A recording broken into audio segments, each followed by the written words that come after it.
mothers are working basically 2.5 jobs. The load of a mother needs to be balanced a little better. It's just disappointing, right? Because you have this picture in your mind and you think it's going to be like that. I've been raising kids since I was 22 years old. I don't think that I ever got to take a day off as a mother. Yeah, slow the stress down is key. Both parties need to contribute, and I don't think it should be an option to contribute. That's not how it worked.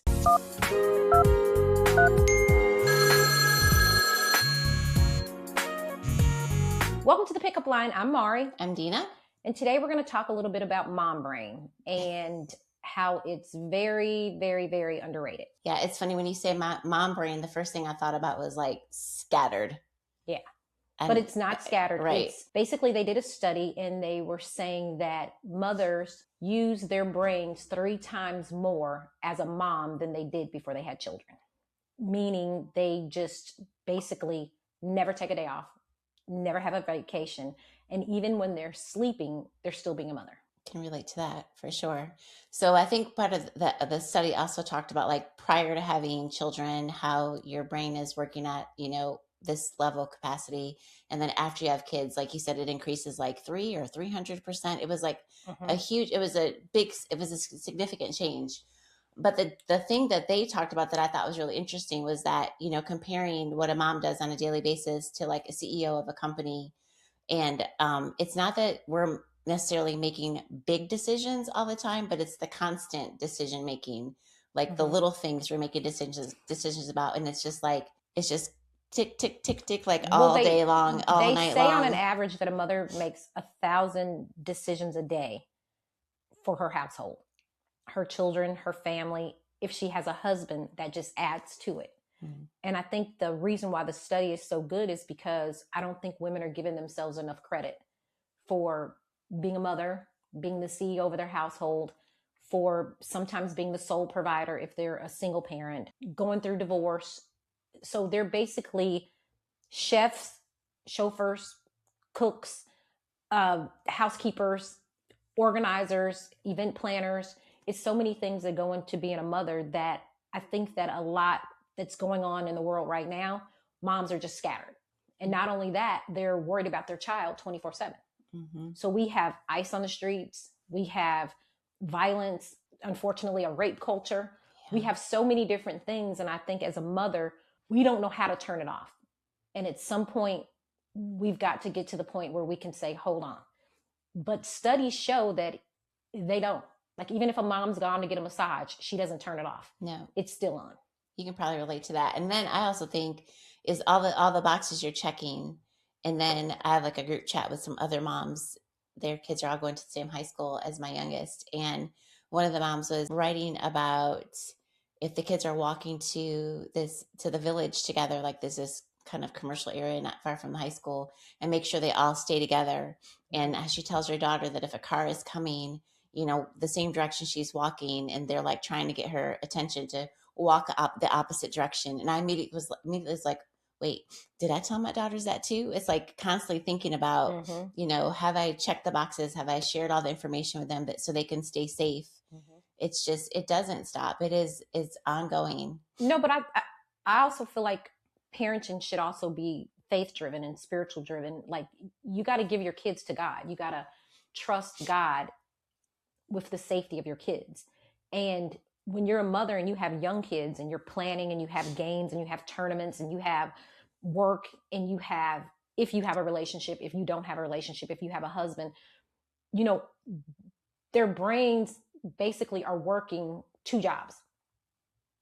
Mothers are working basically 2.5 jobs. So they work their day job, they work their job at home with their kids.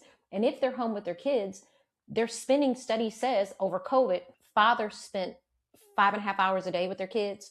Mothers spent over 16 hours a day with their kids. And there has to be a balance.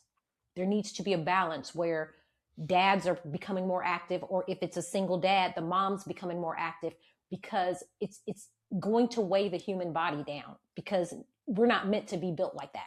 Mm-hmm. We're meant to have children together. It's like you don't need to put all the responsibility of a child on one parent. Mm-hmm. It's just, it doesn't work. It doesn't work for anybody. It doesn't work for the kids, because the kids grow up a different way and they start creating another type of cycle. But I think that the load of a mother needs to be balanced a little better. Because I mean, I'm sure there's a whole lot of moms at home going effing crazy because they're like, what in the shit? Like, right? And then around the holidays, it gets worse with schoolwork and homework and tutoring, and it's just a lot to do. Grocery shopping, unless you're having your groceries delivered, shout out to Amazon. But yeah, you still got to plan it though. Yeah. You still have to plan what you're ordering from the grocery store. You still have to plan what you're be packing in lunches, what's going to be for dinner. It all involves planning, and I think it starts from the moment. I think women are wired a little bit differently than men anyway. Of course. But for sure, like the moment you find out you're pregnant, your brain kind of starts already going. I think physiologically, like biologically, women we just automatically start thinking about, okay, preparing to be a mother. And it starts right then and there, eating right, if you're exercising, drinking water, going to the doctor's appointments, and then balancing, like you mentioned, work. Like if you're a working mom, being able to make those decisions for your work. And if you have a team of people that report to you, you're developing your team at the same time. So you're constantly making decisions, and not diminishing the decisions that men may make. But the reality is, like, we do take on the responsibility at the home typically. And if there's a way for the husband or to co-parent, where it was expected back in the day that a woman is like going to run the household while the dad, or the man watches football. I think that's old. I think culturally that needs to go out the window, because women are now basically doing the work of a CEO as a mother. And so if she's a CEO at work and a CEO at home, like what gives? Like, something has to give, because just think about it. When you're going to sleep, I do this when my daughter comes home from college. I'm still looking at my phone to see if she got home. I'm still looking at my phone to see if she's okay. I'm still wanting to say, good night. I'm still, hey, if you went to a party, how was the party? Were you good? Make sure you watch your drink. Make sure you take care of yourself. Make sure you stay with your friend. And I mean, if we did a study, I wonder how many dads do that every night. I think if you're a single dad and you're raising your child, maybe if you're widowed or you got divorced and you split time, that father does it. But I wonder how many fathers that are in the household with the mothers do that. Or do they just expect their wives to do it? I think that their relationship has to be one of communication between the husband and the wife in raising the kids together. I think it's like, you got to know like where your lane is as the mom or the dad if you're in one household. So I kind of envision it as, having a conversation about, okay, so Jenny's going to a party tonight. Who's gonna pick her up? Who's gonna have the conversation with her about, her friends and how she's make sure everybody sticks together and they're watching their drinks. And I envision it like if you're married, that you share that responsibility and, have a conversation about it. You do. Yeah. I mean, I think that would be ideal, but we see the studies show otherwise, that the mother does take on the brunt.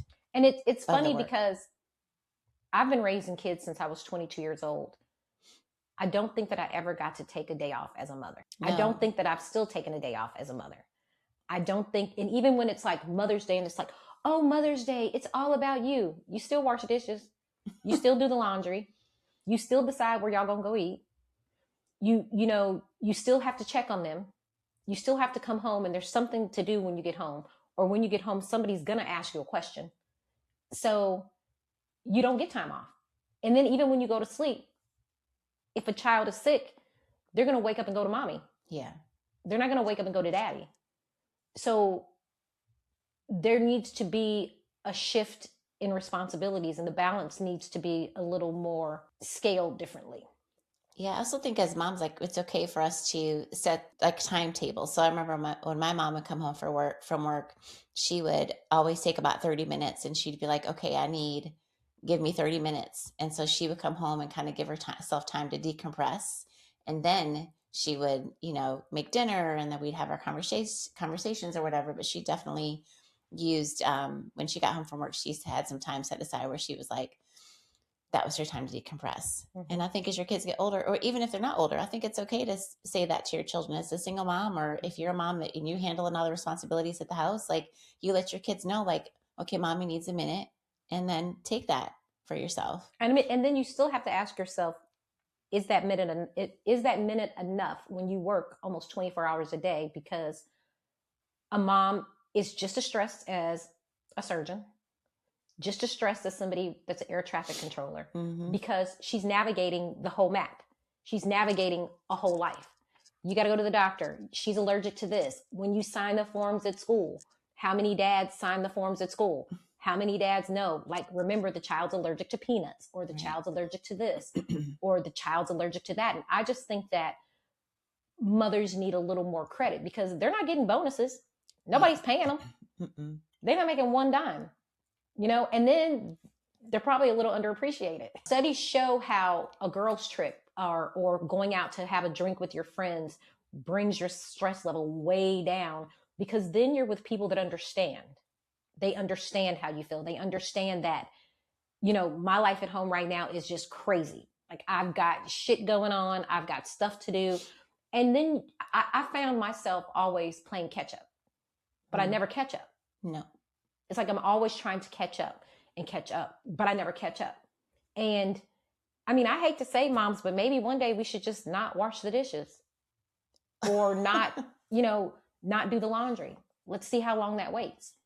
Because at some point, if you don't make a decision to have everybody contribute to the job as the CEO of the household, you're going to wear yourself down. I thought about that, but it's like, it's still going to be there when after it piles up. But I do agree. You have to like start assigning tasks around the house to your kids and your husband. So what do you think about doing like allowance for chores? Do you think kids should get paid allowance? Yep. For chores around the house? I think they could. I think that it teaches them. I think that teaching kids financial literacy while they're young is good. My kids were always in sports, like always gone. We were like never at home. But it was still expected for them to clean up their room, clean up their other stuff, put your dish in the sink, rinse it off, put it in the dishwasher. Those were things that I expected from my kids. But if the kids are home, then when I grew up, it was when I got out of school, we took out the trash, we straightened up the kitchen. My mother didn't come home from work with dirty dishes in the sink. It was like, you can learn to sort your clothes, like make a game out of it when you're little. I learned how to do my laundry when I was young. My kids can do their laundry. You know, I don't love the way they fold, but I teach them. Yeah. You know, I'm teaching them like how to be good people and how to go out in the world and do things. And I think that allowance is a good way to show kids work. Like, right, if you do this, you get $10. Now, I'm not saying give them $500 a week, right? But you know, you do this, you get a reward. You worked for it.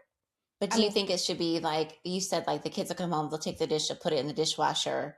So for me, that's just like we live here, we keep it tidy together. No, give them a chore. But then maybe break the leaves. Yeah, that's what I mean. Like above and beyond, like making your bed leaves. And like my cousin Michael always mopped the floor.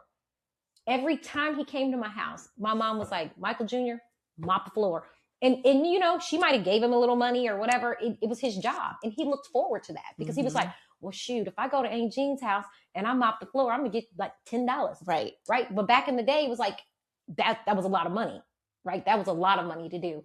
And I think that is good for kids. And especially if you're a single mother and you're working your tail off, let them try. If they're old enough, let them cook dinner.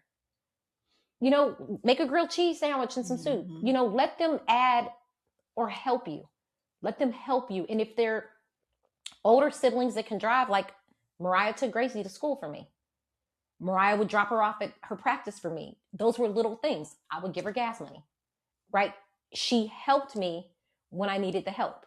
And I think it just teaches kids responsibility, and it also helps take the load off. It helps definitely take does. The load off. So we do that in the summer, that my girls each take a day where they cook dinner. So I don't cook dinner on those days. So they cook dinner and then they clean the kitchen and all that kind of stuff. And it's like the hardest part, I think, as a mom is like you said about how they fold. It's like you like things done a certain way. And it's like, as a mom, you got to be able to be like, yeah, that was good. Good job. And try not to like go behind them and like redo it so they still feel like they did a good job. But I think it is important to assign it, yes. Assign responsibilities. And when you put those responsibilities on your kids, again, you will see the fruit of your labor when they're older. Because my son comes with his wife and he has cleaned up the whole kitchen. He's taken out the trash. He has done, and I'm like, thank you. Thank you. I mean, I just like, oh my God, thanks. You know, Mariah will come over and laugh and she'll go, Mom, doesn't it drive you crazy when people leave dishes in the sink? And I'm like, no shit. Like, right? Right. And it's like, you know, we traveled yesterday and Gracie was like, do you want me to make a shrimp salad when we get home? I'm like, yeah. So if they learn these things little, and trust me, I'm by no means am I saying I had the neatest kids in the planet, because the rooms would be toe down. I used to worry. I used to be like, God, what is going to happen? I know. And even when they said they cleaned it, girl, would be laundry stuffed in a corner under the mattress. Right. I mean, I'm like, it would be stuff everywhere. And I'm like, this is not clean. Or they don't want to throw anything away. That's my youngest. She keeps everything. We're not talking about everything. Throwaway. Yeah, we're not talking about throwaway. I just did that to my mother. Give away, throw away. Mm-hmm. Nope. I can use this. But I think, you know, delegating the responsibilities to people in your house, including your husband, helps, because a woman can take only so much. And then she's going to snap out or tap out. And then we wonder why people are getting divorced. We wonder why kids are mad at their parents. We wonder why everybody's breaking up. Because I think that a lot of women get to the point where they can't take it anymore. And they just snap the hell out. They're like, I'm out. I'm gone. And they don't really give you an explanation when they're leaving. They don't, you know, we grew up in a society that says, do as I say, not as I do. And I think now culturally, these young kids need a little more direction. They need to know to clean the kitchen. They need to know rules. My mom, and I left a note too. My mom would leave us a note on the refrigerator and tell us the things that she wanted done. Yeah. So you get those things done, you get your allowance. You don't get those things done, you don't get your allowance, or you don't get your phone. And because if you don't get your phone, that doesn't mean you tear up my whole house. But we've got to figure out as women how to slow the brain down, to slow the stress down, you know, because you're only going to get older. It's only going to get harder. And your body's not going to be the same as it was when you were 20. Yeah, slow the stress down is key. Absolutely. And then moms who are empty nesters, I will say this though, having run a household and been the doctor, the therapist, the chauffeur, the cook, the housekeeper, the accountant, the event planner, being all those things, if they really do develop skills that you can use in the workforce. Like if you wanted to go back to work after being a stay-at-home mom, I think those are great skill sets that you can take out into the world and contribute. But I do think that while you're at home, while you're raising your kids, you have to find a way to decompress and lower your stress levels. I know a couple of my friends, they would do a weekend getaway. Like they'd do like a staycation, and they would stay in a hotel for a couple. Actually, just talked to a mom about this that I go to church with.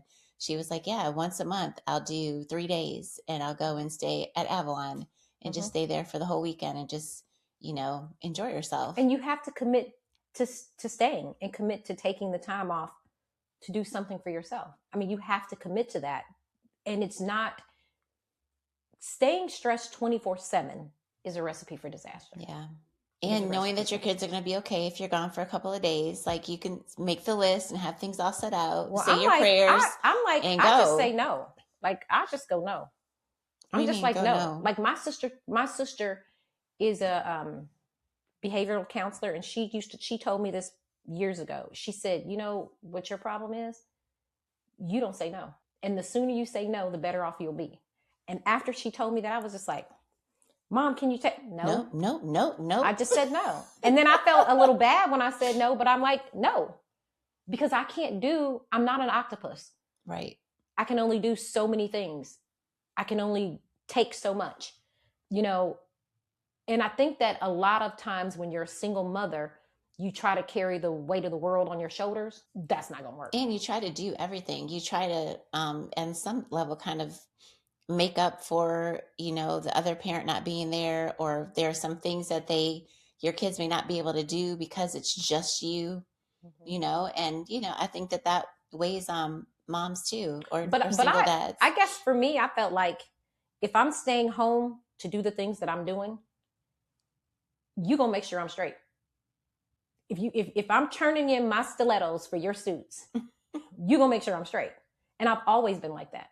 I mean, people probably don't want to hear that, but if I've got to give up my life to raise our kids and you're not here on a day-to-day basis with me, Oh no, you ain't gonna champagne and campaign and live the good life, and me and my kids ain't. Yeah. That's just not gonna happen. But there are some moms that are not in that, you know what I mean? Like, well, everybody got to contribute. so If you can only contribute $5, contribute $5. If you can mhm. only contribute your time, contribute your time.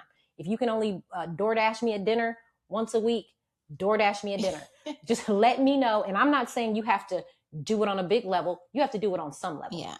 Or the moms that are raising kids and maybe the husband that passed away, the father's not there. Mhm. You know, like we have people in that situation too. So But that's a different situation. definitely. I mean, that's a different situation, because if the father passed away, hopefully she's getting some type of other Mhm. financial help, or she's can get mental health counseling and grief counseling or whatever for the kids.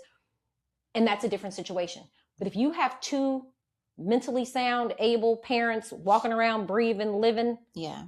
no, I can be the CEO, but you're going to help me be comfortable as the CEO. Mhm. You're going to help me do something to contribute to whatever this is going on. Because just think, if you're a mom and you have a house, you got household maintenance, you've got carpets to clean, and God forbid you get a pet. Like, come on. Mhm. So I think that both parties need to contribute, and I don't think it should be an option to contribute, period. I mean, you didn't have the baby by yourself. Yeah. Do something. Agree. Do something. Agree. So what do you think about mothers? Do you think that moms kind of lose themselves when they have kids? Of course. And I think that a lot of men cheat when women have kids. And I think the reason they cheat is because the attention is turned from them to the kids. We talked about this before, where I said, and this is in one of our past episodes, you guys can go back and watch it. In one of our past episodes, if you have a man that is jealous of your children and the time you spend with your children, that's a very dangerous man. Mm-hmm. Because the kids didn't ask to be here. Women lose themselves in their children because they're constantly giving. If you're not a mother that's not a narcissist, you're constantly giving without wanting anything in return, right? You're investing. I always say, my biggest investment in my whole life wasn't my savings account, was my children. Yeah, for sure. And I believe that we don't have a choice other than to lose ourselves in our kids, because they're our kids. And it's like, I used to say this all the time. Nobody's going to comb Gracie's hair like me. Maria was close. Maria was my babysitter, and she was close. But nobody's going to take care of my child like me. Right. That's my child. That's my heart. I might like see something and be like, girl, fix this. And they still say it. They're grown. They still say, why you keep on nitpicking? It's not that I'm nitpicking. It's this, I'm just your mom. Well, once you're a mother too, it's like, well, you kind of embrace that role. That was it for me. Even though I was working full time, I worked up until the day I had both of my girls. But it was, I embraced the role so much, and I wanted to be a great mom. I wanted to make sure that, just like you said, like you just become that person for that little person.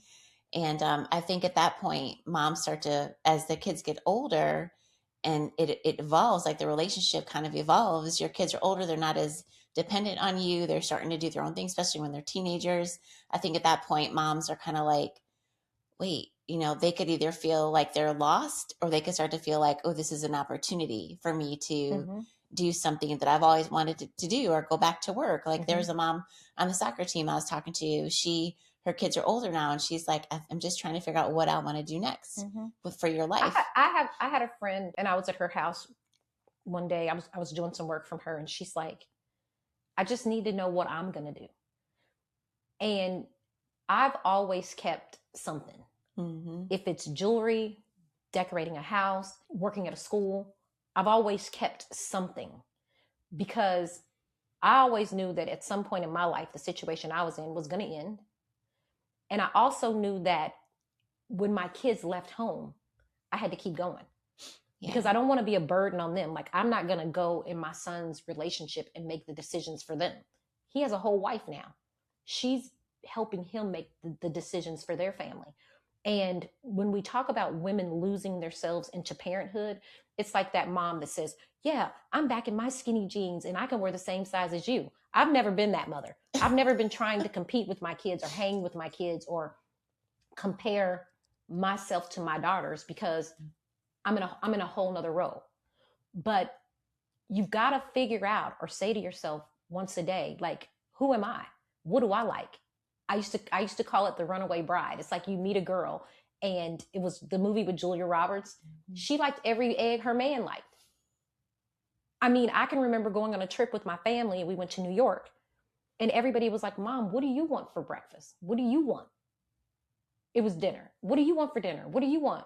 And I had to, that's the day the light bulb went out and off, and I was like, well, damn, I don't know. You're like, what do you want? Because I've been getting y'all what y'all want for so long, I forgot what I want.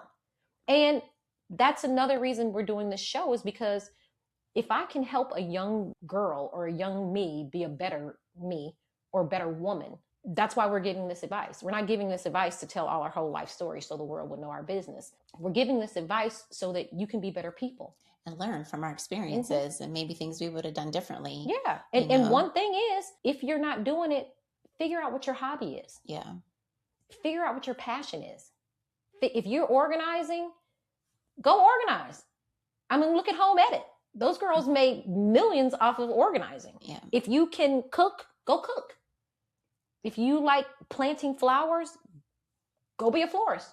I say whatever brings you joy, whatever brings you joy and peace, like happiness, like that's the thing. Like go and do that thing. Because this is so true, and this is true for women that got married early. If you don't find who you are and you stay underneath your husband and underneath your children, you will have resentment. You will be angry. You will be like, oh, well, it's what he wanted. Oh, it's what they wanted. Yeah. It's never what you wanted. There's going to be some resentment.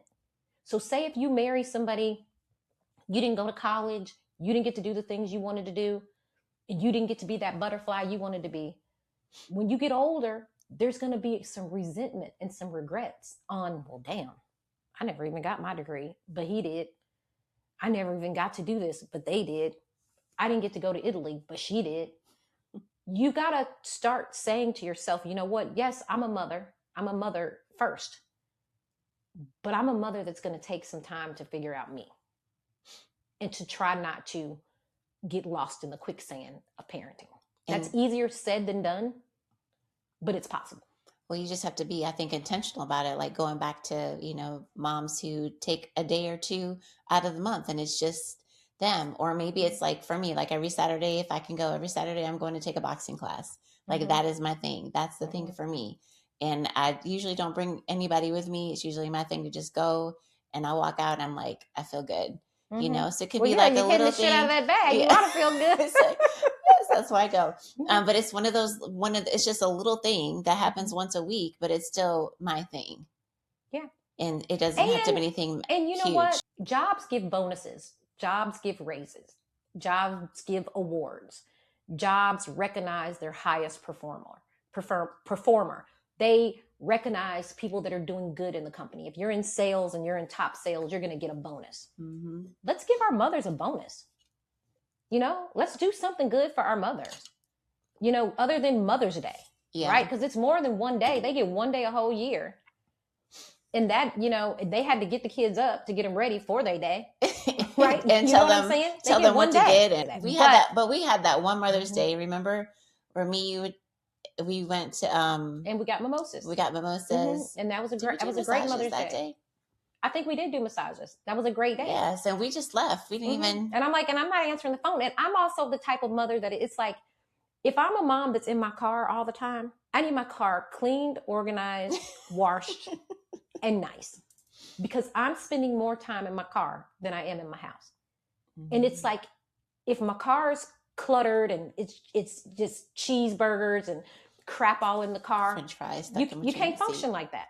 One of my friends, one of my best friend's husbands, she would pick up the kids from school and they would go to Sonic, they would go to KFC, it'd be food in the car. You get her husband's car, he knew, he just give the kids the look. Put that shit in my car. Right. Don't come. You can't eat in the car. No. No. But I think that, mothers, we need to celebrate ourselves. Give yourself a raise. Go get yourself a new pair of jeans. Go do something. Celebrate yourself. the womanhood, the parenthood, because we see women, we're making more money than men. We're doing our thing right now, which is probably the reason why America's in the situation it's in, right? Because they don't want the women to take over. But if we can run a household, we can run a nation. Oh yeah. Yeah. Yeah. We had a question, like, since we're talking about moms being the CEO of their households, some of the people that follow us wanted to know how, I guess they were trying to think of the mindset of a mom. It's like, why did you pick him as my dad? Right. Why did you pick him? Especially if you already knew him or if you already knew the kind of person he is. What made you pick him to be my dad? Yeah, it sounds like they have a question about like the way their dad is, like something. What were you thinking? Is kind of what it sounds like. What was the mom thinking by being with that particular person, by being with that father, their or father? Basically, how do you like him? Why do you like him? Yeah, like yeah. Right. So maybe the kids see something the mom doesn't see, and they're just asking the question is like, why do you like him? Like, so if you're the youngest of the kids, I'm the youngest of 4 kids. I mean, I could see asking my mother, why did you pick my father? Mm-hmm. I mean, like, really? I don't think, you don't really know, like how someone's going to be as a father when you're dating them. You know them how you know them as you're dating. And I think we, like you've said before, you're all in love and la la land and got love in your eyes, and you don't necessarily don't always think all the way through about what type of father this person is going to be. But I think it's a good question, because my kids have asked me before, like, why did you date him? Or, like, did you like him? And in my experience, it was completely different. With both my kids' dads, it's like they didn't show me who they were until afterwards. And I think people change after having children. Mm-hmm. Like we've talked about that before. Like we change as mothers. Like as a woman, we change after we become a mom, and there are men that change, after they become a father, and Mm-hmm. it's a huge adjustment for everybody involved. But I think it's a valid question for a kid to ask. Why did you pick him? Especially when kids can see things that we don't see. Yeah. Kids can see a lot of things that we don't see. My oldest has asked me recently. She was just like, "Why did you guys get married?" And did you Because go, it's just, I don't know. just like, she's like, "How did you ever even get along?" And I understand why she feels that way, because it's well, I knew you rough. when you were married. Yeah. And when you were married, you guys were a great couple. Like, I knew you, but I laugh now because yes, when he would be with us at the copper top table, he was us. Like, he was in the crew. He was like in the posse. Mm-hmm. He was like big bro. And I still like him to this day. But the advice he was giving me, he wasn't taking. No. And so that was kind of weird, because I was kind of like, dang, boo, you were like my bro. Like, yeah, if some shit happened, I'd call you. Well, it's kind of like you think, like you said, I didn't know. It's like I thought he was this person, and then as things progress, it's like, oh, somebody different, not like who we were sitting at the table with, unfortunately. Yeah. But, yeah. Well, yeah. You have to understand, when somebody shows you who they are, believe it. I mean, that's the advice I've said to my kids. Believe you got to. it doesn't matter if it's a boyfriend, a friend, girlfriend, friend. Like it can be, a teacher. Like it doesn't matter. When someone shows you who they are, you have to believe them. And actions do speak louder than words. And I remember stuff like, this is so funny. I remember stuff needing to be done at the house, and it'd be stuff that I'd see my neighbors' husbands do. Oh my gosh. Or whatever. And shoot, in our house, it was like, call somebody. Get somebody over here to fix that. I ain't about to fix that. I'm not about to do that. I ain't getting on that ladder. And I'm like, okay. So I was always calling people to do just little minor stuff. I remember seeing like couples walking down the street with their new baby and like pushing the stroller, and I was like, oh, that's what I envisioned. I thought it was going to be like, we're going to do things together and we're going to take the baby with us, and that's how it's just like going to be a family. And it's like that's not how it worked. It's just disappointing, right? Because you have this picture in your mind and you think it's going to be like that, and it's not. And that's unfortunate, but I think it's healthy for kids to ask questions. I think it's healthy for you to be honest with your kids. And again, I said this in another episode. Y'all go watch it. But I said this in another episode. You don't have to tell your kids anything about your partner. You don't have to tell your kids anything about the man that is their father. You don't have to bash him. You don't have to, you don't have to say nothing. Because in time, the mom or the dad is going to show you exactly who they are. It's true. The truth will come out. It's just that time in between. And it depends on what truth that other person believes. Because everybody always believes I'm right. I do. I take care of. I pay for. I do this. But in my house, I didn't have to say anything to my kids about their dad. And to be honest, I was more of a bridge. Yeah. Because I believe that that's your dad. Like, right? I believe that's your dad. Work it out, fix it, do whatever. So I didn't have to say anything, and I still don't have to say anything. Yeah. You've always been really good at being that bridge and, creating a family space. Yeah. You've been great. You're always good at doing that. Yeah. There, when you talk about CEO of the household, I lived my life on a fixed income so I could be here because unfortunately or fortunately, praise God, his job didn't allow him to be here. But there are times his job did allow him to be here that he chose not to be here. Of course, that pissed me off. But what can you do? Yeah, but that's the kind of things that children see. Yeah, what can you do? Yeah. I can't make you go get on Delta. I mean, I can't make you come. Mm-hmm. I would like for you to come, even if it wasn't for me. Like, right? But now they're older. Maybe I won't get broke up with all the time. That'll be another episode.